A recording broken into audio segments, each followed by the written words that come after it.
మొట్టమొదటిగా తెలుగుదేశం పార్టీ జాతీయ వర్కింగ్ ప్రెసిడెంట్గా నియమితులైన మా యువ నాయకులు యువగలం రథసారథి నారా లోకేష్ గారికి మరొక్కసారి శుభాభినందనలు తెలియజేసుకుంటున్నా.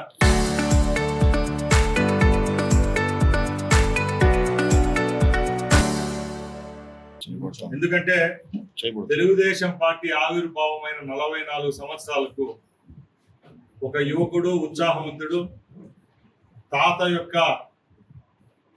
లక్ష్యంతో తండ్రి యొక్క ఏదైతే అభివృద్ధి మార్గంలో ఈ రాష్ట్రాన్ని తీసుకొని పోవాలో దలిచారో ఆ మార్గాన్ని సుగమం చేస్తూ రాష్ట్ర వ్యాప్తంగా పర్యటించి మొన్న జరిగిన ఎన్నికల్లో రాష్ట్రంలో తెలుగుదేశం పార్టీని అధికారంలోకి తీసుకొని వచ్చేదానికి ఈరోజు యావత్ భారతదేశంలో తెలుగుదేశం పార్టీ ఒక ముఖ్య భూమిక పోషించేదానికి కారణమైన లోకేష్ బాబు గారు ఈరోజు అత్యున్నతమైన అధ్యక్షుని తర్వాత రాష్ట్ర వ్యాప్తంగా కాదు దేశవ్యాప్తంగా రేపు పార్టీని ముందుకు తీసుకొని పోతూ అలాగే ఆంధ్ర రాష్ట్రాన్ని అభివృద్ధి పదంలో నడిపించేదానికి కంకణం కట్టుకోవడం మా అందరికీ చాలా సంతోషాన్ని ఇచ్చింది. ముఖ్యంగా ఈ యొక్క పత్రికా సమావేశాన్ని ఒకటే చెప్పదలుచుకున్నా, ఈరోజు తెలుగుదేశం పార్టీ ఇంత బలంగా ఉందంటే తెలుగుదేశం పార్టీ కార్యకర్తల యొక్క కృషి. ఆ కార్యకర్తలకు నేనున్నానంటూ మొట్టమొదటిగా 1,20,00,000 మంది కార్యకర్తలకు బీమా సౌకర్యాన్ని కల్పించి రాష్ట్రంలో ఏ కార్యకర్త అయినా ప్రమాదంలో చనిపోతేనో ఆ కుటుంబాలు ఎప్పుడన్నా ఏదన్నా సమస్యలు చిక్కుకున్నా అలాగే వాళ్ళ బిడ్డల యొక్క చదువును కూడా భుజాన వేసుకొని పార్టీని ముందుకు తీసుకొని పోవడం జరిగింది. ఈ యొక్క పదవి వల్ల ఆయనకి ఇంకా బాధ్యత పెరిగిందని ఆశిస్తున్నాం. తప్పకుండా తెలుగుదేశం పార్టీ సైనికులందరూ ఆయన వెంటుంటారు. రేపు రాబోయే కాలంలో 3వ తరం నాయకుడు లోకేష్ గారు. ఆ రోజు ఎన్టీఆర్ గారు పేదల కోసం పనిచేస్తే ఆ తర్వాత వచ్చిన చంద్రబాబు నాయుడు గారు ఈ రాష్ట్రం యొక్క అభివృద్ధి కోసం అలాగే రాష్ట్ర భవిత కోసం పనిచేస్తున్నారు. రేపు రాబోయే కాలంలో లోకేష్ గారి సారథ్యంలో ఈ రాష్ట్రం మన బిడ్డల భవిష్యత్తును ముందుకు తీసుకొని పోయేదానికి కూడా ఒక దిక్సూచిగా ఉంటారని ఆకాంక్షిస్తున్నా. ముఖ్యంగా 44వ ఏట తెలుగుదేశం పార్టీ చేరుకోవడం అలాగే ఆయన కూడా 44 ఏళ్ల వయసు వాడు కావడం కూడా ఇది ఒక కోఇన్సిడెంట్. ఎందుకంటే ఏ పార్టీకైనా ఒక యువరక్తం అనేది అవసరం. అలాంటి యువరక్తం ఈ భారతదేశంలోని అత్యున్నత పిన్న వయసులో ఇలాంటి కార్యాధ్యక్ష బాధ్యతను స్వీకరించిన ఆయనకు ఆ భగవంతుడు ఇంకా మంచి బలాన్ని చేకూర్చాలని ఆకాంక్షిస్తున్నాం. అలాగే తెలుగుదేశం పార్టీ క్యాడర్ అంతా లోకేష్ గారి సారథ్యంలో పనిచేస్తుంది. రేపు రాబోయే 2029 ఎన్నికల్లో కూడా కూటమి యొక్క విజయానికి ఆయన యొక్క ముఖ్య భూమిక పోషిస్తారు. ఆయన యొక్క సలహాలు సూచనలు చంద్రబాబు నాయుడు గారి నాయకత్వంలో ఎన్నికల్లో మరొకసారి విజయదంగా ముగించేదానికి కూడా మేమందరం ముందుకెళ్తామని తెలియజేసుకుంటున్నా.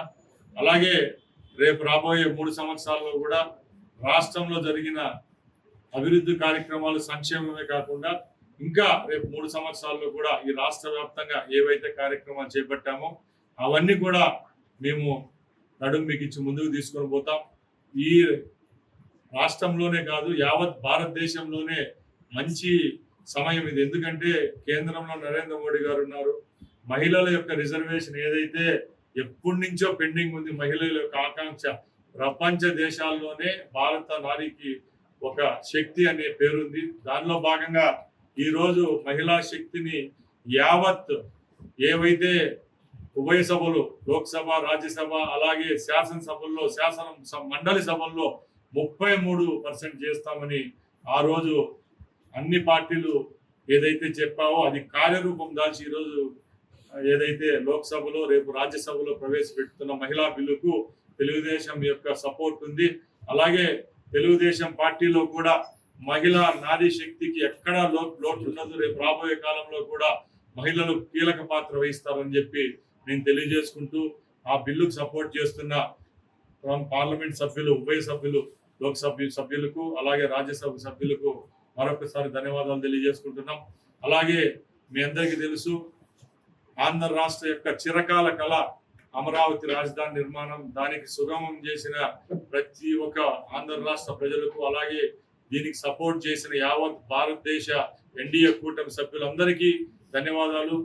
ఈ యొక్క కళను నెరవేర్చిన ఇద్దరు గౌరవ ముఖ్యమంత్రి చంద్రబాబు నాయుడు గారు, ప్రధానమంత్రి నరేంద్ర మోడీ గారికి మీ తరపున నా తరపున మరొకసారి ధన్యవాదాలు తెలియజేసుకుంటూ, అలాగే పోలవరం ప్రాజెక్ట్ ఏదైతే మేము చెప్పామో ఈ రోజు కార్యరూపం దాలుస్తా ఉంది.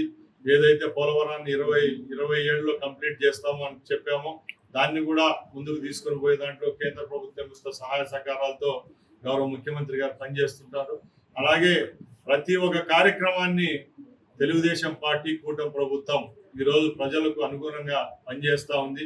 ముఖ్యంగా రాబోయే 3 సంవత్సరాలు కూడా ఈ రాష్ట్రంలో లోకేష్ గారి పాత్ర విషయంలో ఎక్కడ సంకోచం ఉండదు. ఎందుకంటే ఆయన ఇప్పటికే ఆ రోజు పంచాయతీరాజ్ శాఖ మంత్రిగా ఈ రాష్ట్రంలో అత్యధికంగా సిమెంట్ రోడ్లు నిర్మాణం చేసిన మంత్రి ఎవరైనా ఉన్నారంటే యావత్ ఆంధ్ర రాష్ట్ర చరిత్రలో అది లోకేష్ గారికి దక్కింది.